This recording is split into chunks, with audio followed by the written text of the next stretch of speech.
اور میرے گھر کے کام ہمیں رب نے پیدا کیا اپنے لیے، اپنی عبادت کے لیے، اور دنیا بھر کی نعمتیں ہمارے استعمال کے لیے بنائی تاکہ ہم ان کو وقتی طور پر استعمال کریں اور اپنے رب کی عبادت کرتے رہیں، شکر کے ساتھ زندگی کے معاملات سنبھالتے رہیں۔ لیکن میں نے کیا کیا؟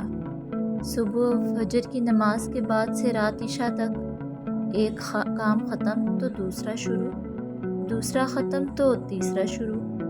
زندگی ختم ہو جائے گی، میرے کام ختم نہیں ہوں گے۔ اور درمیان میں بھاگم بھاگ نمازیں، سلام پھیرتے ہی تسبیح بھی مکمل نہیں، بھاگتے بھاگتے دعا کی اور پھر ہاؤس ٹاپ۔ کبھی کبھی دل چاہتا ہے سب چھوڑ چھاڑ کر جنگلوں میں نکل جاؤں، ہر وقت کام کام اور بس کام، لیکن پھر اپنی حیثیت یاد آتی ہے۔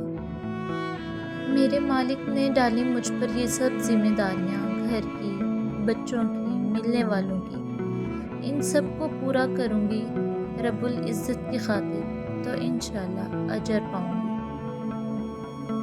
رب پوچھے گا مجھ سے، بیٹی تھی کیا کیا، بیوی تھی کیا کیا، ماں تھی کیا کیا، نند تھی کیا کیا، دیورانی جٹھانی بھابھی تھی تو کیا کیا، اور جب ساس بنی تو کیا کیا۔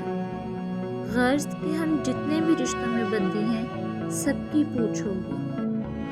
جب بھی تھکنے لگتی ہوں تو جنت یاد آ جاتی ہے، پل صراط یاد آ جاتا ہے اور پھر دوبارہ سے جٹ جاتی ہوں، ایک نئے جوش کے ساتھ اپنی ذمہ داریاں پوری کرنے، کیونکہ میرے رب کے وعدے سچے ہیں، وہی میرا دکھ جانتا ہے، میری تھکاوٹوں کا اجر دینے والا ہے، وہی میرا سب کچھ ہے، وہی تو ہے جو اتنی خطاؤں اور کوتاہیوں کے باوجود مجھے معاف کرنے اور ساتھ دینے کے لیے ہر دم تیار رہتا ہے۔ بہنوں، دعاؤں میں یہ دعا کیا کریں، یا اللہ زندگی کی آخری سانس تک اپنا ہی محتاج رکھنا، نہ اولاد کا نہ شوہر کا، بس اپنا ہی محتاج رکھنا۔